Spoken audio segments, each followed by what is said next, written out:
Amigos, ¿qué tal? ¿Cómo están? Muy buenos días. Estamos en Hoy Mismo.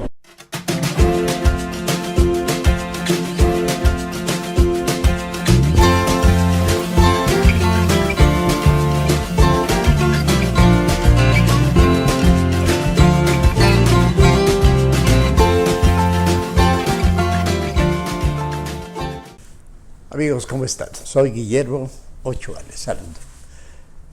Esta mañana para mí es una muy buena mañana, comienza bien, quién sabe cómo termine, pero comienza bien, porque le dije que si me daba una entrevista y me dijo, va, y entonces tengo conmigo a un amigo y a un periodista que me gusta mucho su forma de hacer periodismo. Es un periodista, pero además que ha vivido en los mundos del periodismo y el antiperiodismo, porque también ha estado en las direcciones de información del gobierno y cosas así, de estas, que son todo, exactamente son direcciones de no información. Y a la vez ha buscado información. O sea, ha sido algo así, ¿no? Y además es un especialista en renuncias, aunque contando las que hay en el libro, que son 11, yo llevo la conclusión de que por ahí voy, entre corridas y voluntarias. Y despedidas. No me llames. Estamos con Rafael Cardona, Cristalazo. Lo habrá visto en Televisa, tal vez. Lo habrás visto en el canal mexiquense. ¿Estás o en el 11? A veces en el 34 del Estado de México. En el 34. Estás también en... Bueno, es director ahora de 2 periódicos de La Jornada en Pachuca y Toluca. Exacto. ¿Cómo le haces? Pues trato de aprovechar el tiempo, ¿no? Y de dedicarme nada más a esto. ¿Vas a Pachuca y vas a Toluca? Voy una vez a la semana a cada una de las plazas. Ajá. Veo allá las redacciones, estoy en contacto. Ahora con este mundo digital es fácil estar en contacto, aunque sea por las pantallas y dar instrucciones, y una vez a la semana ir a ver a la gente y hablar y qué está pasando aquí y tal, y por qué se hizo esto, y hagan esto, y andas pues de allá para acá, ¿no? Rafael acaba de publicar este libro y me hizo el favor de regalármelo. Se llama Fuego de mis entrañas. Cuando yo por teléfono me dijiste que se llamaba Fuego de mis entrañas, dije, ¿cómo fue escoger este título? Pero es algo de Lolita, ¿verdad? De la novela Lolita de... Es que Nabokov. Ese libro de Lolita, que fue, digamos, parte de la iniciación erótica de cualquier joven de mi generación, también un poco de la tuya, todos soñábamos con una Lolita. Y entonces H.H., el hombre maduro que se enamora de esta jovencita muy chiquita, le dice que ella es la luz de sus ojos y el fuego de sus entrañas. Sí. Y para mí el fuego de las entrañas no fue ninguna Lolita, fue mi profesión, que fue la que me estimuló para irrumpir en el mundo. Para mí el periodismo fue eso, el pasaporte de una irrupción, en un mundo que de otra manera yo no habría conocido. Qué suerte, ¿verdad? No, qué suerte ser periodista. No, es una maravilla. De verdad, amigos. Sobre todo era una maravilla porque, a diferencia de lo que yo acabo de decir, de que el mundo digital te permite contactos, sí, pero la carga vivencial que nos dio a los que hacíamos el periodismo del testimonio directo, del conocimiento físico de las personas, de ir a los lugares, permanecer en ellos, estar ahí, compenetrarte con una realidad, eso ya no se da, hoy ya no se da. Y sorry por el TikTok, pero no es lo mismo. Rafael y yo trabajamos en Excelsior, coincidimos en Excelsior, fuimos compañeros de Excelsior, cuyo director entonces era Julio Scherer. Creo que Julio Scherer va a aparecer en esta plática con cierta frecuencia. ¿Por qué? Pues porque es un dato fundamental en la historia del periodismo mexicano. Pero quiero empezar por otra cosa. que también está en este libro, Fuego de mis entrañas, que ya está a la venta, y cuya portada, por favor, Pablo, ojalá que le pongamos atención, porque además se atrevió a pintar. Es de... Sí, aunque no... La portada la pintó también mi querido Rafa, Fuego de mis entrañas, Rafael Cardona, está a la venta ya en las librerías. Empezamos por el puñetazo más famoso del mundo. Pues mira, esa es una historia maravillosa, porque fue, tú decías hace un rato, el escenario de la no información, del antiperiodismo, que es que manejar información oficial para una institución o para una persona. Mario Vargas Llosa, que mucho tiempo después iba a recibir el premio Nobel, me pidió que si yo les ayudaba a él y a un amigo suyo, que acababan de hacer una película sobre aquellos sobrevivientes de los Andes, la película real, no la que hizo mi tío René Cardona, la real, la filmación de los restos de los hombres que cayeron en ese avión de deportistas en los Andes y que tuvieron, los sobrevivientes de los Andes, y que tuvieron que comerse los restos de sus prójimos para sobrevivir en algo que ellos llamaron una eucaristía de la vida, ¿no? El cuerpo de sus semejantes. Bueno, entonces este hombre, un chileno que se llama Álvaro, fue allá arriba, grabó el escenario real, regresó y le dijo a Mario, escribe una película. Entonces inventaron un personaje, un hombre que quiere cerciorarse de que su hijo realmente está allá en la nieve y quiere ver si puede traer sus restos. Y sube solo el hombre y va en un enorme monólogo mientras la cámara va describiendo los escenarios y los recuerdos, y un libro cinematográfico que creo que es el único que ha hecho Mario en toda su vida. Y me pidieron a mí que si yo les ayudaba con las relaciones públicas de la exhibición de la película. Y yo pues invité a mucha gente, de conocidos míos de aquel tiempo, ¿no?, para que estuvieran ahí. Y pues algunos hicieron caso, otros no. Entonces llegó Elena Poniatowska, llegó la China Mendoza, llegaron muchas personas. Y Mario y Álvaro invitó a Gabriel, porque Gabriel y Mario no se habían visto en tiempos, porque uno se quedó en Barcelona y el otro estaba en Cuernavaca. Ellos eran de hermanos, Gabriel.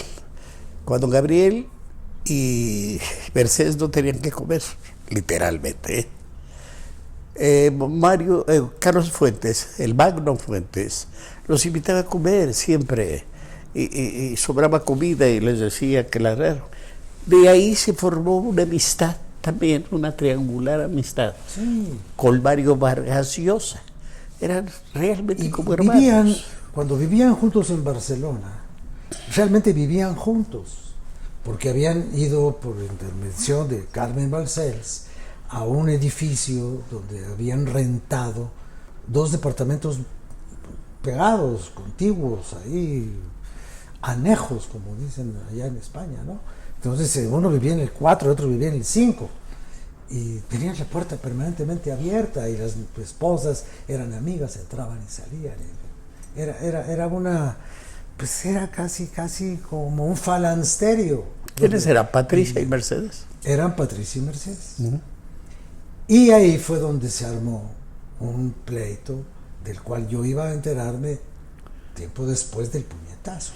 Pero ahí se armó, tú no me has dicho que tú lo refieres en el Hotel Genet. Bueno, en el Hotel Genet vivía Mario, y la exhibición de la película fue en una sala de proyección de la Cámara de la Industria Cinematográfica en la calle de Oaxaca, esquina con Monterrey, ahí cerquita del Genet, ¿no? Y entonces Patricia no terminaba de arreglarse, y ya se había puesto 6 pares de zapatos, y se había cambiado la blusa 2 veces, y los aretes no le quedaban, y el otro la estaba ahí apresurando porque quiero llegar temprano porque va a estar ahí mi hermano Gabriel. y aquella le soltó la puñalada. Dijo, tu hermano, si supieras lo que hizo tu hermano cuando te fuiste con aquella. Y entonces... ¿Qué había hecho? Parece breve de lo que... ¿Qué había hecho? Es que esa historia, quiero comenzar con esta historia, para decir que el periodismo, como dijera aquel reportero de Excelsior, mira, Regino, tú sabes, el periodismo no es una ciencia exacta. Se había equivocado, pero grandemente ese reportero. Dice, como tú sabes, el periodismo no es una ciencia exacta. Bueno, pues no lo es. Porque le decía, hay muchas versiones de esta historia. Es como la película Rashomon, ¿no? Que cada quien ve una. O yo también China, hablo ¿no? de La Rosa, de Emilio Carballido. Eso decía la China. Bueno, cada quien habla de la historia como la vio, Sí, o se la lo cual contaron. está muy bien. O como se la contaron, lo cual está muy mal. Pero el hecho es que el puñetazo más, porque le dice, si hubieras sabido lo que has hecho. Bueno, lo que hizo es decirle, ya te deberías de buscar otro. Pues sí, Porque este ya no va a regresar. Este no va a regresar. Sí. Entonces, este montó en cólera, y cuando estaba Mario platicando con una amiga nuestra, compañera de aquel tiempo de Excelsior, llamada María Idalia, que además de reportera era una actriz muy guapa de telenovela, casada con otro esposa de Lorenzo de Rodas. Con Lorenzo de Rodas. Entonces eran una pareja así de... creo que eran los únicos guapos que había en Excelsior, aparte del señor Ochoa, ¿no? Claro, secuencia aparte. Tú también. No, yo, por favor. Yo juego en otra liga, pero bueno. Sí. Entonces, le dice, fue genial, yo estaba a un lado y estaban platicando, y de pronto ve aquel que va entrando Gabriel, y muy educado, conteniendo el coraje, le dice a María Idalia, permíteme por favor un segundo, permíteme. Se levanta y se va a recibir al otro, y yo lo veo, me levanto yo también, me asomo, y seco. Uno. Y con sí, eso, fue un golpe, ¿eh? No, pero fue un descontón. Y suelo. Y el tipo cayó, pero cayó como una tabla. Gabriel García Márquez. Que además Gabriel pues no era ningún atleta, era un tipo de estatura pues, mediana, debe haber medido unos 71, ¿no?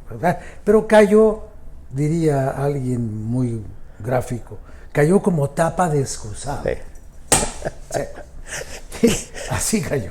Y entonces... Y Vargas Llosa, déjenme decirles... Es un atleta. Yo le di gracias a Dios de haber sido hombre cuando lo fui a entrevistar. Lo entrevisté un par de veces, pero a Perú.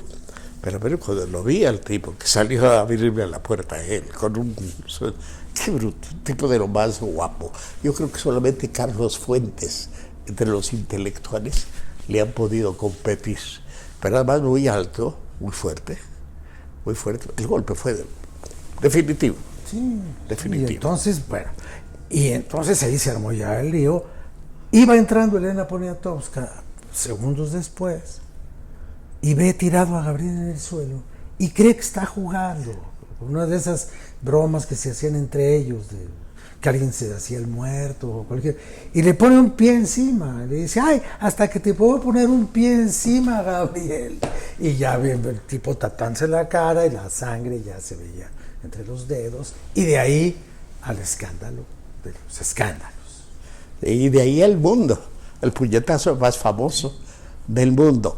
Pero a mí me lo contaron que no había ocurrido en el Hotel Genève, precioso hotel, por cierto, en la calle de Londres, que tengo entendido que compró Carlos Slim, restauró, y es una joya, es una belleza.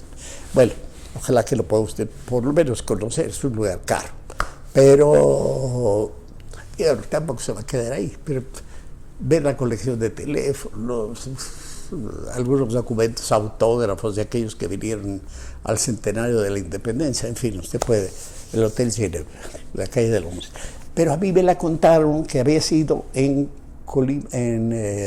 Puebla y Tonalá, y que la película era una película de Carlos Velo, y que habían salido del cine, que le habían golpeado, etcétera. Y que Mercedes gritaba, eres un machote, eres un machote, eres un machote. No le gritaba. Etcétera. Le gritaba algo mucho más Exacto. Mucho más del Caribe colombiano. Sí, sí, ¿no? sí. Le decía, eres un hijo de puta cadete de mierda. Cierto. Eso es lo que le gritaba a Mercedes. Y bueno, hasta las farolas de la calle se ruborizaban, pero ella descascaraba mentadas de mal. El hecho es que es una historia de las que aparecen en este libro que se llama Fuego de mis entrañas. Pero también aparece la historia de cómo empezó en el periodismo, porque hasta donde yo, y lo he leído 3 veces, no es cierto, 2 veces, lo que pasa es que 2 noches una y otra noche otra vez. El abuelo era muy hosco, tu abuelo, y tu padre pues era un padre distante. Si tu abuelo no era como aquellas abuelitas mexicanas, en cambio el padre sí era como muchos padres mexicanos, distante, etcétera. O sea, no tuviste una familia acogedora. Mira, no, tuve una familia en cierto modo, quizás la palabra acogedora sea buena, porque cuando mis padres se pelean, pues dicen, ¿qué hacemos con esto, no? Pues, ¿dónde lo ponemos? Era como un jarrón chino. ¿Dónde lo pones? ¿Qué haces con el niño? Ay, sí, mira cómo te tratas, como un jarrón chino. No por lo estorboso, no por lo costoso. Y entonces, que bueno, al final de cuentas, cuestan más los hijos que los jarrones chinos. Yo podría tener 4 Ming con lo que me han costado mis hijos, ¿no? Bueno, pero entonces me dejaron con mi abuela y con mi abuelo. Y ellos dos venían de haber perdido a una hija.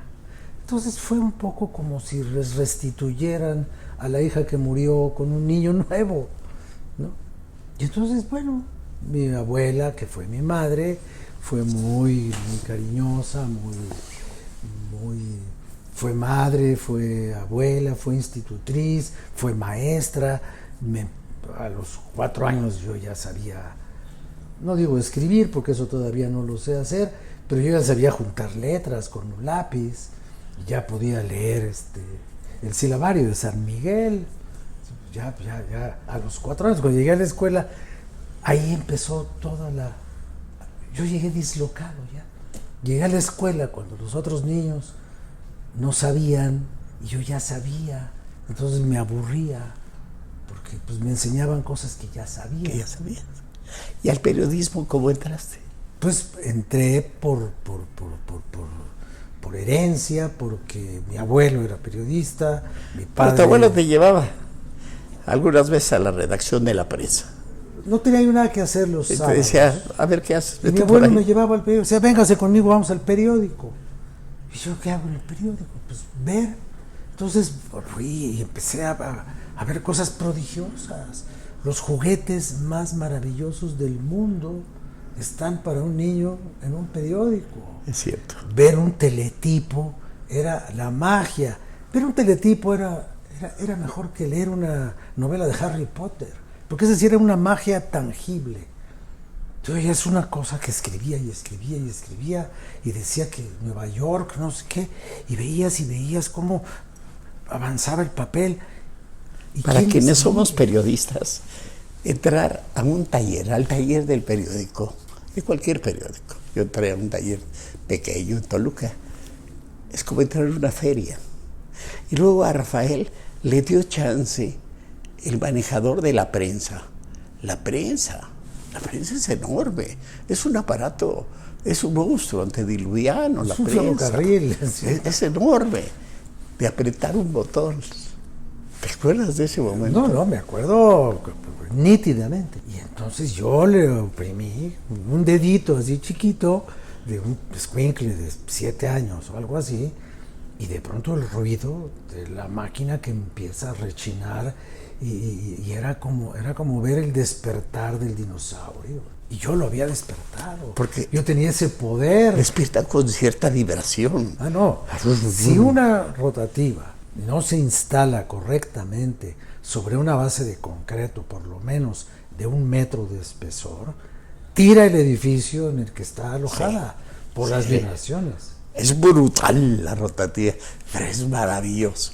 Y ese momento de ver por primera vez a una máquina de esas pero que tú hayas puesto el dedo y tú hagas eso que está haciendo, de ahí se enamora uno, de ahí se enamora uno del periodismo. Pues mira, no sé si se enamora, se intoxica, se contagia, se inocula o se enferma, pero todo eso también es el amor, ¿no?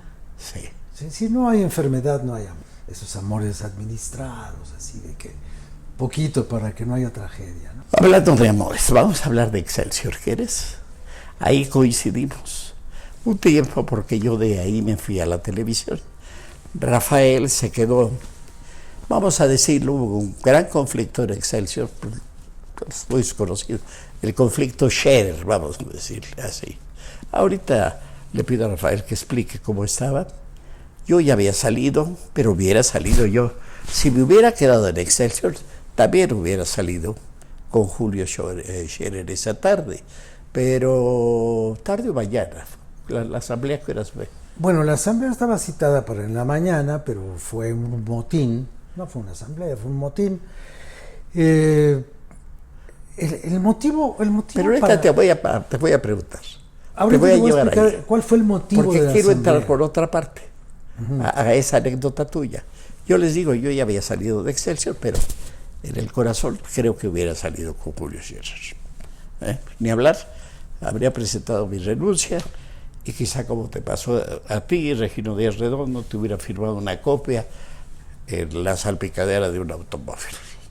Quizá así había, pero no pasó. Yo ya había salido, yo ya estaba en la televisión. Pero se dio el asunto Scherer. Y una vez, tú ya lo tomas, ¿verdad, Rafael? No, ¿Cómo hiciste para quitártelo? pues así nomás. Sí, fue muy fácil. No, pero fue. Porque es increíble. Es increíble. Todo en la vida de vamos a decirlo así, de muchos periodistas, en mi caso, se resolvía en una cantina, en un bar. Si cobrábamos, pues en un bar de mejor categoría. Si la quincena todavía estaba lejos, pues en un bar de menor categoría. Pero todos lo platicábamos ahí. Se arreglaba el mundo, se arreglaba el periódico. Inventábamos cosas, notas, aventuras periodísticas y Y demás. además se parrandeaba, ¿no? No todo era por el trabajo, ¿no? Era también porque a uno le gustaba en la juventud todo lo que trae la copa y todo lo que trae la fiesta. Pues ya no éramos tan tiernitos. Yo Pero era muy ese día chavito, tú yo estabas sí estaba reunido chiquito. con un grupo de personas, de personas que sabían que le iban a dar un golpe.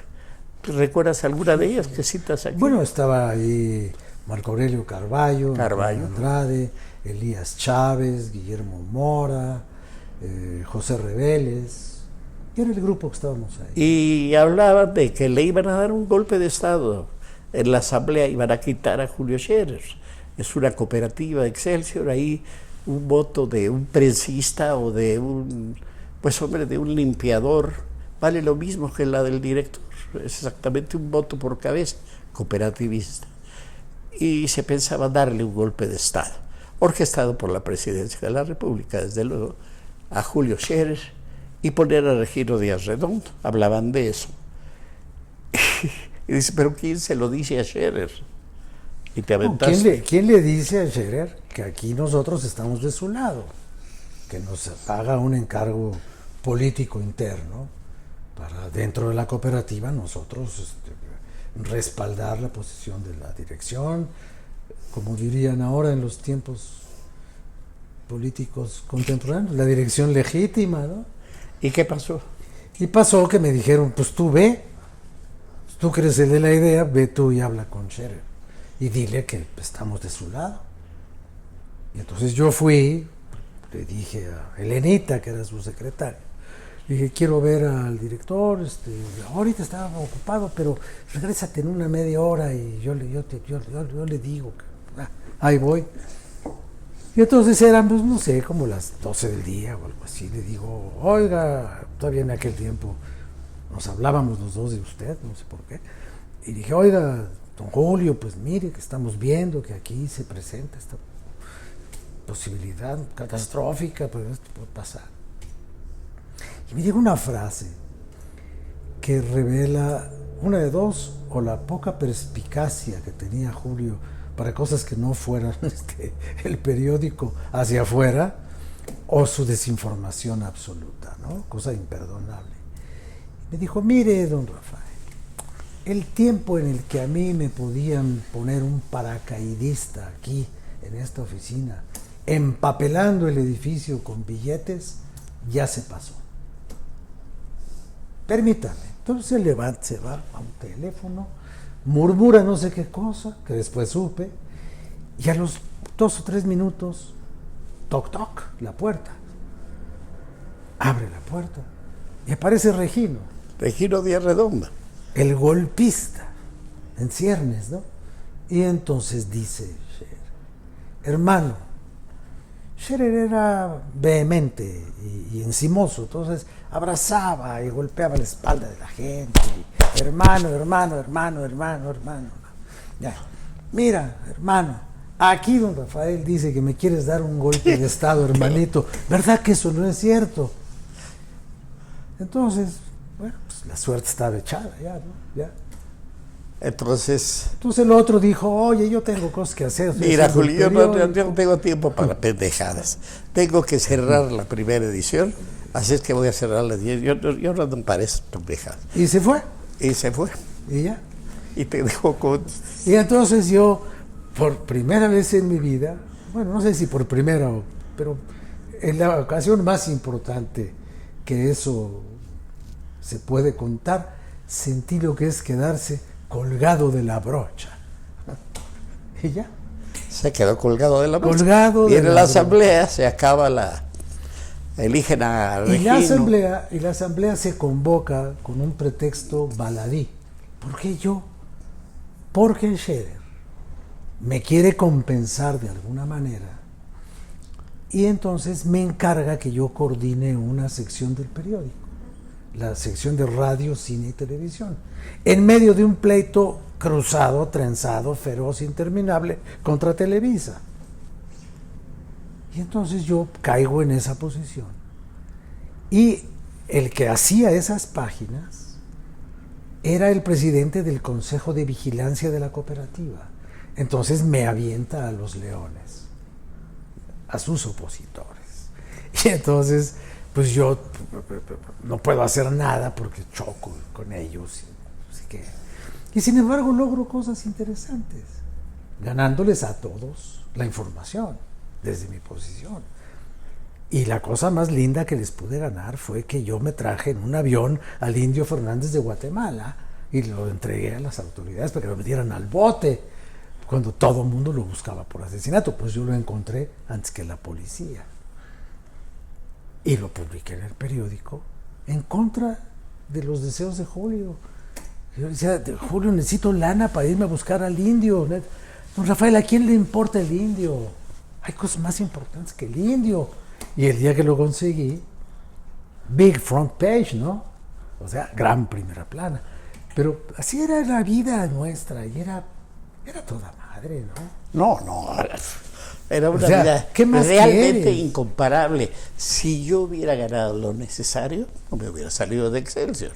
Pero hermanito, para decir con Julio Scherer, hermanito, yo ganaba, sin mentira, amigos, 5,000 pesos, pero no me acuerdo si era al mes o a la semana, era igual. No, debe haber sido de la semana, porque era más o menos lo que yo ganaba en Excelsior. 5,000 pesos, cooperativista, 5,000 pesos. A mí de salida en la televisión, de salida, me ofrecieron 35 en el canal 8. Y eso yo todo dije, no, 35, y ahí le subimos otro poco, y le subimos otro poco. Pero, pues, para que no se quede con la duda, 45. Pero, hombre, ganaron 9 veces, o algo así. Que fíjate que 45 eran menos de $4,000. Sí, no podía, no, o sea, era otra cosa, era otro mundo. Pero no podía yo seguir viviendo en Excelsior. O sea, todo muy bonito, todo, ay, las de 8, ay, está el reportaje, me mandaron a Europa 2 veces, a Sudamérica. Julio, además, gastaba mucho dinero en el periodismo. Es decir, Julio en hacía- proyectar el periodismo que él quería hacer. No, y aparte de todo, mira, se hicieron cosas que no se han analizado muy bien y que fueron para el periodismo exclusivamente muy notables de lo que hizo Julio. Por ejemplo, aquella sociedad que hizo con otros periódicos, digamos, capitales de América Latina, para hacer la Agencia Latinoamericana de Noticias Latin. Latin con el Mercurio, con el Comercio de Lima, con el Universal de Bogotá, Excelsior de México, y cubrir información de toda América Latina, toda Sudamérica, de una manera que no fuera la que lo cubría la Associated Press o la United Press o France Press, pero como no tenían estructura de comunicación, se asociaron con Reuters, la agencia inglesa, y todo pasaba por Latin Reuters, que era una sociedad interesante, que después, bueno, se disgregó, entre otras cosas, por el pleito de Scherer con el gobierno de México, ¿no? Entre otras cosas. Hablamos de otra cosa, porque el libro habla de muchísimas cosas. Estos son algunos temas que estamos tratando simplemente aquí. Somoza, la banda de Ginebra, pues me parece interesante, pero no creo. Somoza ya quiénes somos. ¿Ya? Bueno, Todos ya, los ya de citados Somoza ahorita, no se acuerda, creo que ni Marta de Baile, ¿no? se llama Anastasio Somoza, por favor. Bueno, pero es la época que a uno le tocó. Aquí, por ejemplo, cuando conociste a Zabludovsky, cuando mi primera visita a Zabludovsky, El Paraíso, en una redacción, cuando conociste a Jacobo, dice, yo era, según Cosolvida, Jacobo me llamó por teléfono. Habíamos coincidido en la inauguración del Hotel Fiesta Palace. Y luego te dio un chance, Jacobo, ¿no? Mira, la historia es más sencilla, ¿no?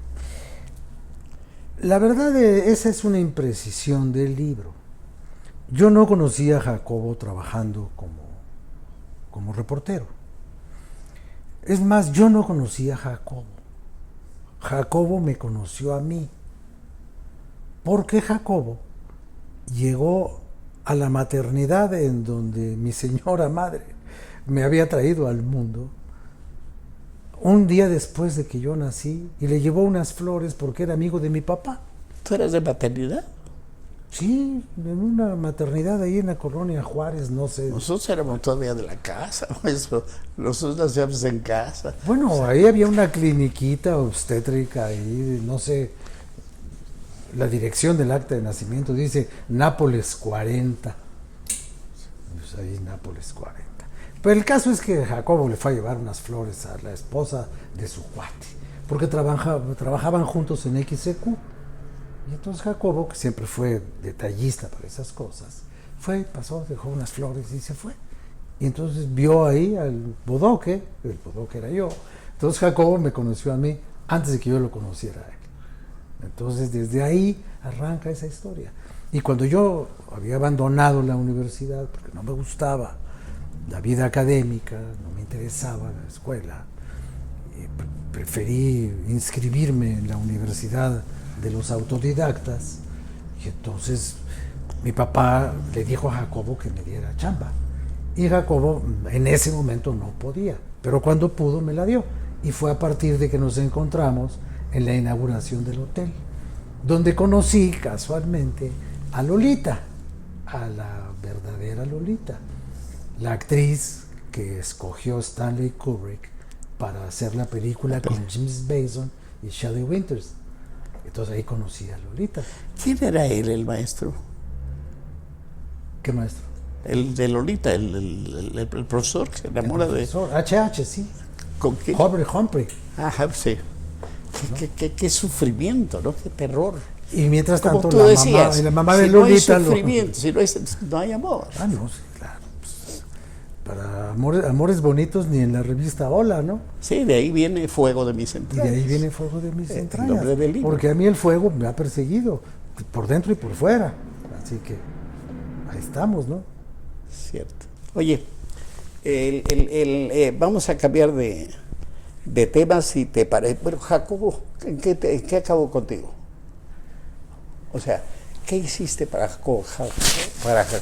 Bueno, primero hacía yo unos reportajes así, más o menos, casi como de revista, para un programa que él tenía los domingos, que se llamaba Hoy Domingo. Hoy Domingo.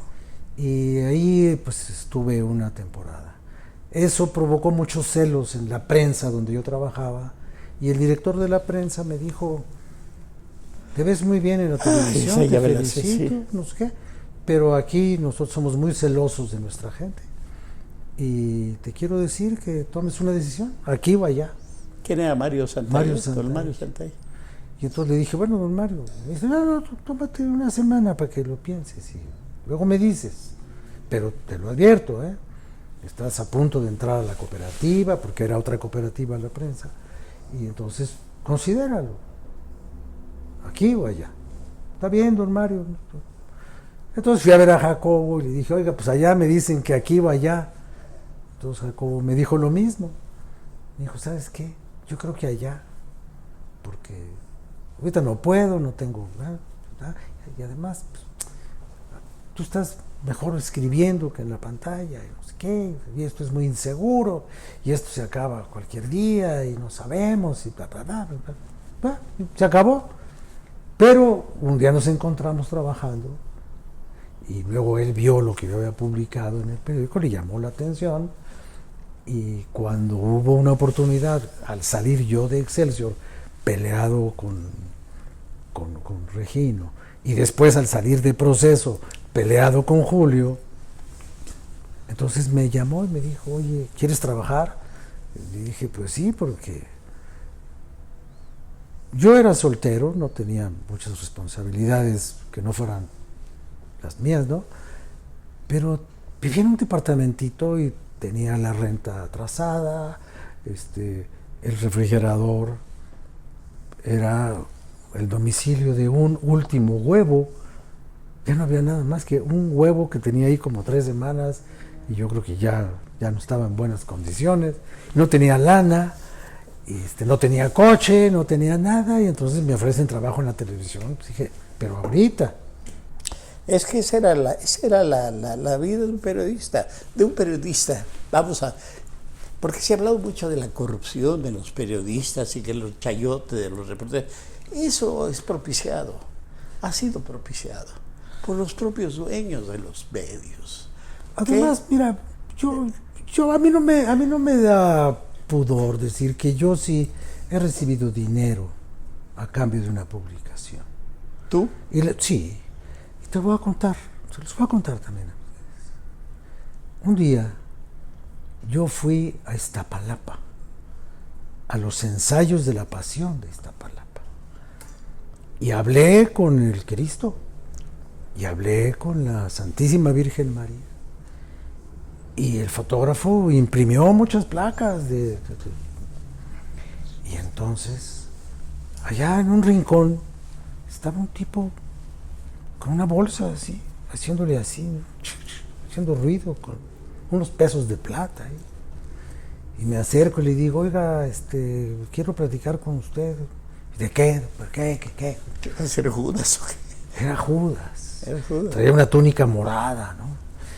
Y yo le digo: morada no, color obispo, para ser taurino, ¿no? Entonces le digo: oiga, es que mire que yo que el periódico, ¿te puedo tomar una fotografía? ¿Y para qué? Pues mire que la prensa. La prensa. ¿Y va a salir la foto? Sí, yo supongo que sí, para eso. Pero si no le tomo la foto, pues ¿cómo sale? A ver, pues tómale la foto aquí al señor. ¿Su nombre cuál es? Pues que yo me llamo Pancho, no sé qué. Oiga, y cuando ya me iba ayer, me dice: oiga, venga. Abrió la bolsa con las monedas de la traición, sacó así, me dio 5 pesos y me dijo: ahí le encargo, joven. Así empezó. Bueno, a mí también.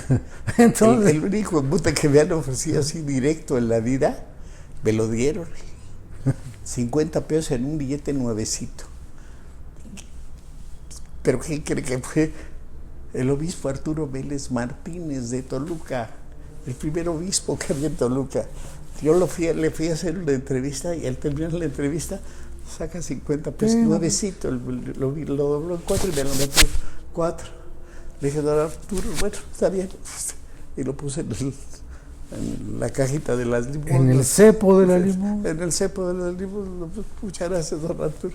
Ya, la entrevista salió igual. No, si además siempre salen igual. Sí. Pues digo, no se trata de que, ¿no? Y entonces, bueno, otra vez que me ayudó mucho una persona Carlos Loret. Carlos Loret de Mola, gobernador de Yucatán. Ah, vamos, de Yucatán. Sí, el abuelo de nuestro compañero. De Carlos, sí. Sí. Me dijo, yo sé lo que es andar corriendo la legua. Mire, no vaya a ser que tenga usted algún problema, tenga. Oiga, don Carlos, no es necesario. Usted no se preocupe, somos colegas, hombre. Porque además, don Carlos Loret era un buen periodista. El que fue gobernador, claro. Sí. Gran periodista. Sí. Fundador de periódicos. Estoy viendo anotaciones, Octavio Paz. Oye, y Manuel Buendía. Yo solamente vi a Manuel Buendía un día. Estaba en este restaurante en Londres, ¿era la mansión? La Calesa de Londres. La Calesa de Londres. Estaba ahí sentado. Y yo estaba en otra mesa, sentado. Estaba con alguien que conocía a Manuel Buendía. Se saludaron. Yo no saludé, porque no lo conocía, aunque sabía quién era. Porque era inconfundible. Unos lentes gruesos, verdes, con el largo muy grueso también. Sí. Pelo chino. Chino, muy bien recortado, el bigote elegante a cierta manera, digamos. Elegante como una moda de los años 40. Exacto, como película en blanco y negro mexicana. Ibas a decir de Juan Orol. Elegante, dilo, así. Dilo. Y también muy ostentosa la pistola. Muy ostentosa. No se cuidaba de mostrarla. Yo narro ahí algunas cosas de mi relación con Manuel. Pues perdón. Y luego cuando salíamos ya, la persona que iba conmigo, que quién sabe quién, no me acuerdo quién era, lo saludó y todo, y a mí se me quedó viendo. Él obviamente me conocía, pues yo salía en Televisa en las mañanas, obviamente me conocía, y obviamente yo lo conocía, por la imagen que tenía yo de él. Y decía, bueno, pero nos podemos dar un abrazo, ¿no? Le dije, claro. Y nos dimos un abrazo y fue todo con Manuel Buendía. Pero tú tuviste una relación muy afectuosa, sobre todo con Manuel Buendía, por lo que dices en tu libro. Sí, fue una relación de una amistad muy profunda que abarcó muchas cosas, ¿no? Lo profesional. Yo la verdad no habría logrado mi aprobación en Excelsior. O sea, yo me quedé en Excelsior porque Manuel Buendía era mi entrenador. Yo llegaba al periódico y no sabía qué hacer porque en la primera edición de Últimas Noticias, que es a donde yo entré a trabajar, no directamente al periódico grande, no había órdenes de trabajo. Pues nomás te decían, pues venga y escriba lo que traiga. Y a mí no se me ocurría nada, a veces pues estaba yo inexperto y además impreparado para salir a la calle a buscar qué o quién, qué entrevista. Y entonces Buendía me agarraba un par de veces por semana y él me daba 10 órdenes de trabajo. ¿En la prensa? Sí. ¿O dónde estaba él? Él estaba en la calle, él estaba haciendo sus cosas. Él estaba en la calle. Él en ese tiempo era director de comunicación de la Comisión Federal de Electricidad o del Consejo Nacional de Ciencia y Tecnología. Lo hacía por proteger a un aprendiz, ¿no? Entonces era mi maestro. Entonces me decía, a ver, vaya y hable con fulano de tal sobre esto y esto y esto y esto y esto. Si no sabe cómo conseguirlo, háblele a este cuate de parte mía, él le va a dar, y me daba teléfonos, me daba órdenes, me decía cómo, y me empujaba y me impulsaba y me regalaba secretos y contactos. Y me decía, yo le voy a ayudar en esto, yo le voy a ayudar en esto otro. Y por eso yo me pude quedar en Excelsior, porque tenía a un tiburón. Tenías un jefe de información. Un jefe de información maravilloso que me ayudaba desinteresadamente. Y me revisaba y me corregía y me daba un libro y me enseñaba cosas. Y fue una relación así. Con razón, se lee en el libro el gran afecto, el gran amor, podría hablar de ti. Sí. El gran sí, amor que sentiste. Y por- eso del arma, mira, un día, todos los viernes comíamos juntos, no solamente él y yo, sino Tu esposa, él, ¿no? También. Mi esposa iba algunas veces. Él fue padrino de anillos, ¿no? Él fue padrino de la boda. Entonces, habíamos otros jóvenes de aquel tiempo, otros reporteros, llegaban ahí. Algunos que eran mis amigos, otros que nunca me cayeron bien, pero se le acercaban a Manuel. Y entonces, Renward García Medrano, al quien tú creo que conociste. Renward. Sí. Sí, ¿sabes por qué se llamaba Renward? Por un error de...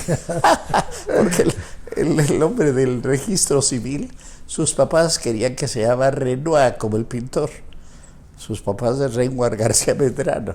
Entonces le digo, mire señor, se escribe, yo sé cómo se escribe. Y escribió Renward. Con W. Con W. Renward. Y así se le quedó pato. Sí. Entonces él decía que esa reunión de los viernes era... En aquel tiempo dijo Manuel a sus discípulos. Sí. Y ahí estábamos 5 o 6 gentes ahí. Bueno, pero al terminar esa comida, sin decirles a los otros, nos íbamos a mi casa. Y ahí en mi casa nos poníamos a jugar cartas, a jugar póker y todo. Y Manuel siempre hacía lo mismo. Llegaba a mi casa, que era un departamento chiquito, que en el fondo tenía un librero así muy largo, se quitaba la pistola y la ponía en la parte de arriba, para que nadie fuera a meter mano ahí. Entonces un día yo, con más cubas de las convenientes, le dije, Manuel, ¿qué se gana usted con estar fanfarroneando con la pistola? ¿Para qué anda usted diciéndole a todo el planeta que usted anda armado? Lo único que está haciendo con esa ostentación es dándole a sus adversarios una ventaja el día que los tenga. Porque como ya saben que usted anda armado, el día que lo quieran matar, va a llegar un tipo a plena luz del día, le va a levantar la gabardina y le va a meter 4 tiros por la espalda. ¿Cómo ocurrió? Así lo asesinaron. Así ocurrió. Así fue. Y entonces a mí me quedó una sensación horrible porque yo le describí su propia muerte. Eso fue horrible, tratándose de alguien a quien quieres. Y yo se lo decía como una advertencia, como una manera de ayudarla a mi amigo. Decirle, sí. no se exponga usted innecesariamente. Y entonces fue una cosa... Yo le pregunté una vez a un gran amigo que tuve en la policía, en el servicio secreto todavía, era comandante de un grupo, Rosalino Ramírez Faz, que a lo mejor tú conociste. Sí. Era pareja de Jorge Wong, del Chino Wong, que era otro comandante No, también. de Jesús Miyazawa. Villaságua, perdón. Sí, Rosario Wong. Faz. De Jesús Villaságua. Tienes mucha razón. Amigo íntimo de Sí. Buendía, los dos. Y le pregunté a Rosalino Ramírez Faz, le digo, oiga, comandante, ¿por qué mataron a Buendía? Se le pisó la cola al diablo. Ahora salió un documental que me parece está dirigido por Manuel Alcalá, me parece que hijo de Fernando Alcalá. Exactamente. Y ahí se insinúa la posibilidad de que él estuviera en la huella o bien hubiera publicado algo sobre los contras. ¿Te acuerdas de los contras en Centroamérica? Aquella unidad no oficializada del ejército norteamericano que vivía, es decir, que recibía el dinero de la droga para poder mantener la lucha antiguerrillas en Centroamérica. No, más bien Powell, los contras lo que hacían es que era la contrarrevolución centroamericana. Exactamente. Financiada con dinero de la droga que se triangulaba a través ¿Qué es lo que acabo de decir? del Departamento de Estado. ¿Qué es lo que acabo de decir en mi media lengua? Pero en fin, Bueno, exactamente. no. Se llama Colin Powell, No era Colin Powell, era ¿cómo se llamaba él? Era North, ¿Eh? Oliver North. Oliver North. Oliver No, North. Colin Powell fue secretario de la Sí, Defensa sí. y Oliver North no Tienes mucha razón. no llegó tan arriba. Era ¿no? Oliver North, que recibían dinero de la droga para comprar armas y demás y poder ser contra la contrainsurgencia o contra la revolución en Centroamérica. se suponía, y parece que Buendía andaba ya tras de la huella, muy cerca de todo eso. porque había una triangulación por México, entonces, no sé, esa es una de las posibles hipótesis. razones. Otra de las hipótesis es que él había descubierto el nacimiento del narcogobierno en México y el financiamiento de muchas actividades políticas aquí a cambio de la protección a los carteles de la droga. Pero cualquiera que haya sido la razón por la que lo mataron, tiene que haber sido algo sumamente grave. Brutalmente grave. Porque de otra manera, yo trabajaba con el presidente de la Madrid en ese tiempo. Y yo trabajaba en el área de comunicación. Y yo había hablado con el presidente y con Manuel Alonso 20 veces sobre la manera de atraer a Manuel. Manuel Alonso era director, un gran amigo mío. Yo le compré la casa en la que vivía en el Club de Golá, siendo un gran amigo mío. Desgraciadamente murió sin que nos habláramos, pero él se aisló en Acapulco de nadie, de todo el mundo, cuando supo que iba a morir. Él alquilaba una casa en Acapulco, se aisló y él murió, sin recibir a nadie, absolutamente a nadie. Pero de todas maneras yo sentí mucho la muerte de Manuel, pero un lío. La cuestión es hablar con Rafael Cárdenas, no platico, otro día les platico de los míos. Pero bueno, fue Manuel Alonso un extraordinario agente de relaciones públicas, extraordinario, publicista. Sí, era muy bueno. Fíjate, es una cosa rara, pero fue el único de los encargados de comunicación de la presidencia que duró 6 años. Era buenísimo. Era Fausto Zapata, Manuel Alonso. A mí me extraña mucho, yo veo mucho en ese tiempo a ver a Fausto, a ver a Manuel, y nunca nos vimos. Pues no, porque mi oficina estaba en otro extremo del edificio, de ahí de los... Ellos trabajaban en la casa Lázaro Cárdenas. Bueno, cuando estaban con Echeverría, sí. Ya cuando estuvimos con el presidente de la Madrid, trabajábamos en el edificio grande, el que está sobre la calzada de Molino del Rey, 246, donde está el escudote, el águila grandota, y una puerta cuadrada, así, ¿no? Y ahí, las 3 ventanas de esas eran la oficina de Alonso. Sí. Y 4 ventanas más para allá eran las mías, ¿no? Y pues la gente que iba a ver a Manuel caminaba para acá y pues no me veía a mí, que estaba yo del otro lado de acá. Pero decías de Buendía que te interrumpí. Bueno, entonces eso fue lo que a mí me dolió mucho. Y me decía, no, pero es que Manuel no quiere entender, que no sé qué. Dije, hay que acercarnos a Manuel. Manuel es un agente del sistema.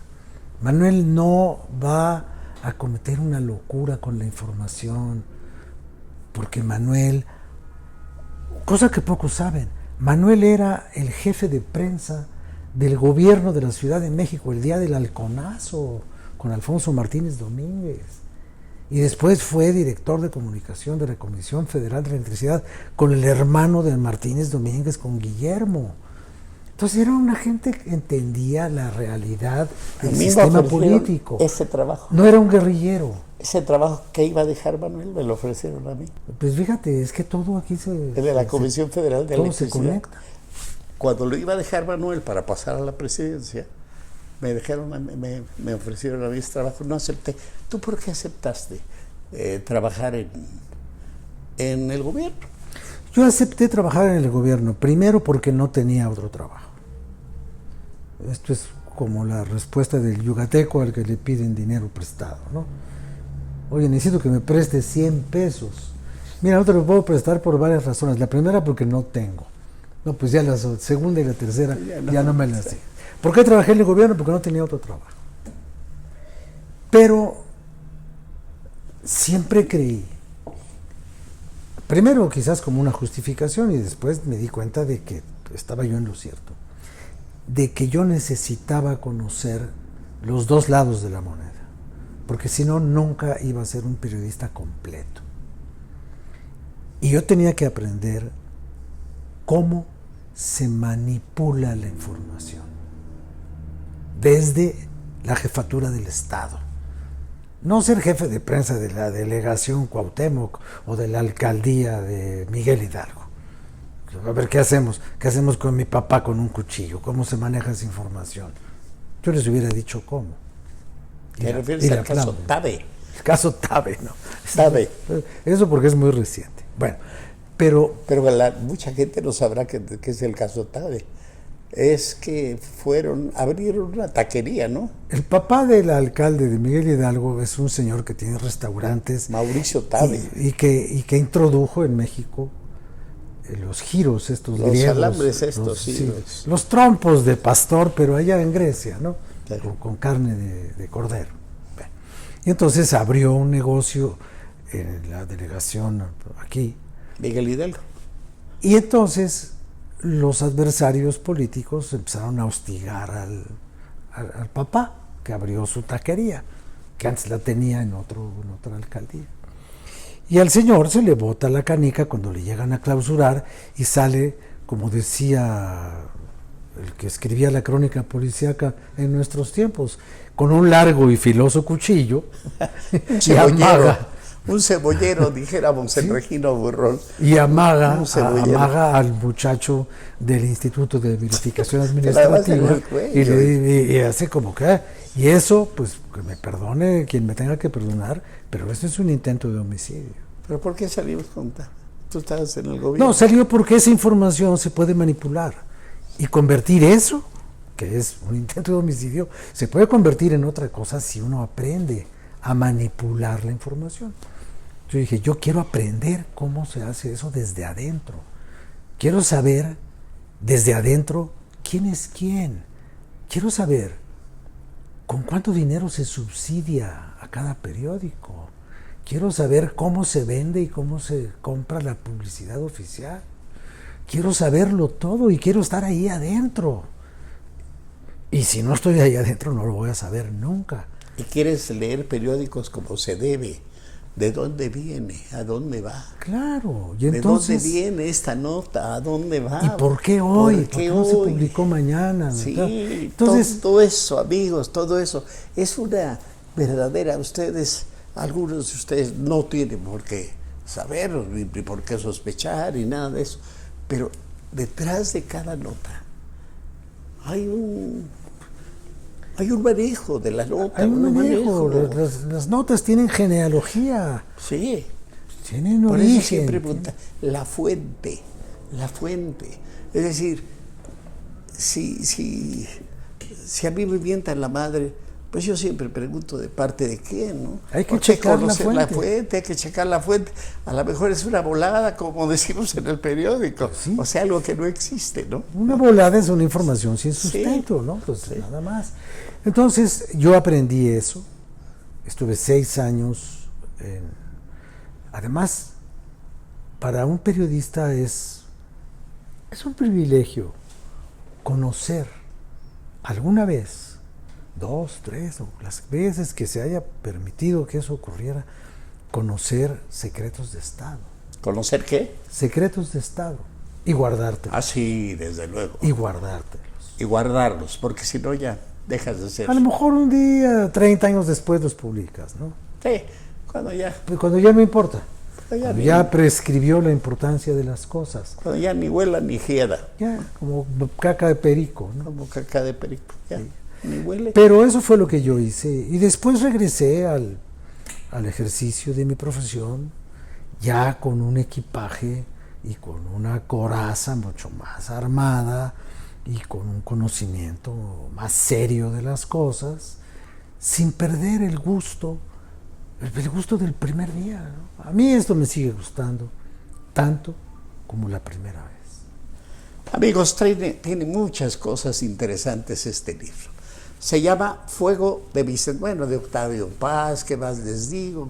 De Matías Geirs, que se quedó, que Mañana me la llevo, le había regalado que la estrella. Una escultura muy linda. Una escultura muy linda, Matías Geritz. Dice, llévatela. Y dice, no, mañana vuelvo por ella, mañana regrese. Ya se habían bajado las copas. ¿Qué? ¿Yo qué te di? ¿Qué? Ya no. Se quedó sin escultura de don Octavio Paz, oye, y Pedro Baroja, tú. Murió, ¿verdad? Pedro Baroja. ¿Perdón? Pedro Baroja. ¿Qué tiene, don Pedro? ¿No murió en España Pedro Baroja? Fíjate que murió en España y resucitó en México. Es el único periodista que ha logrado la resurrección. Después de Lázaro, y Lázaro no era periodista, Sí. Pero Baroja sí. Pedro Baroja. Murió sí. y resucitó. Y tienen ustedes delante a Pedro Baroja, el resucitado. Sí. No, yo no soy el resucitado, yo soy el muerto. Tú eres el muerto. ¿Quién resucitó a Pedro Baroja? Lo resucitó Regino. ¿Regino Díaz Barroso? Es redondo. ¿Díaz Redondo? Es que, bueno, rápidamente, porque no se comanda de tiempo la cosa, pero Pedro Baroja era el seudónimo con el que yo, y muy ocasionalmente otras personas, escribían un artículo de refutación en la página editorial de Excelsior. Entonces, había algunas personas que criticaban mucho al presidente, y entonces Pedro Baroja criticaba a los que criticaban al presidente, y a algunos de ellos pues les levantaba tantito las enaguas, ¿no? Para que se les vieran sus pecaditos, o se les insinuaba que se les podían levantar sus enagüitas para que se vieran sus pecadotes. Y entonces disminuía la presión de los que golpeaban al presidente. Uno de ellos, que odiaba al presidente desde los tiempos de la escuela, era Porfirio Muñoz Ledo. Y entonces, pues suénese a Porfirio. Y Pedro Baroja se sonaba a Porfirio. ¿No? Cosas de esas. Y entonces, pues, cuando acabó el gobierno, llegó el señor Carlos Salinas con otro equipo de comunicación, y el director nuevo de comunicación me mandó llamar y me dijo, oye, ¿cómo está eso de Pedro Baroja? Le dije, mira, está así. Dice, ¿y qué hacemos? Le dije, pues mira, como en las telenovelas, cuando no sepas qué hacer con un actor, mata a su personaje. ¿Cómo? Sí, le dije, aquí te traigo la esquela de Pedro Baroja. Públicala en Excelsior el día que sea conveniente. Yo te sugiero que dentro de un par de semanas. Ah, bueno, está bien, déjamela aquí. Pero las cosas a veces salen mal. Y entonces agarraron, no le avisaron al director del periódico que iban a matar a Pedro Baroja. Y entonces mandaron a un canchanchan a que insertara la esquela. La esquela. Y la esquela se publicó en Excelsior. Y el primer sorprendido fue Díaz Redondo. Porque Proceso, que odiaba a Díaz Redondo, volvió a agarrar el asunto de la dependencia de las páginas editoriales del nuevo Excelsior hacia la presidencia de la República, y otra vez el golpe, ¿no? Y el leñazo, y el dale, y el batazo, ¿no? Y entonces para demostrar que no era cierto ni que dependían de Baroja, ni que Baroja estaba muerto, entonces siguieron publicando. Pero Proceso preguntó allá en Galicia, donde se suponía que había muerto Baroja, y fueron a todas las funerarias y dijeron, pues aquí no tenemos ningún funeral para un tío de ese nombre. Y entonces hicieron otro reportaje, se armó otro escándalo, y Excelsior publicó, ¿no? Si yo estoy vivito y coleando. Y resucitó Pedro Baroja. Esa fue la historia. Pues amigos, creo que ha sido interesante la plática con Rafael Baroja, con Rafael Cardona. Es igual, pues, no importa. A veces escribiste como Pedro Baroja, sí, ¿no? Muchas veces. Sí. Rafael Cardona, un gran amigo mío, compañero de ocupación, profesión, oficio o lo que sea. Además, ahí aparece que es el único hombre con el cual yo he bebido champaña a la velocidad del sonido. Porque volamos juntos en el Concorde. Cierto. Muchas gracias. Que te vaya muy bien, Rafael. Muchas gracias, Guillermo. Que vendas Gracias muchos por libros, tu porque tiempo. uno escribe Gracias. para vender libros, ¿no? Pues- Fuego de mis entrañas, se llama Rafael. Bueno, parece que escribí, yo creo que más bien para sacar demonios, ¿no? Sí. Yo, el único que escribía para vender libros, pues era seguramente Carlos Fuentes, o ¿Quién? Carlos Fuentes, o Sí. Mandino, Y los que Pablo Coelho, esos venden libros. Uno escribe por gusto. sentados a mitad del río, dijera Pablo Coelho. Se vendió no sé cuántos No, millones. millones de gente.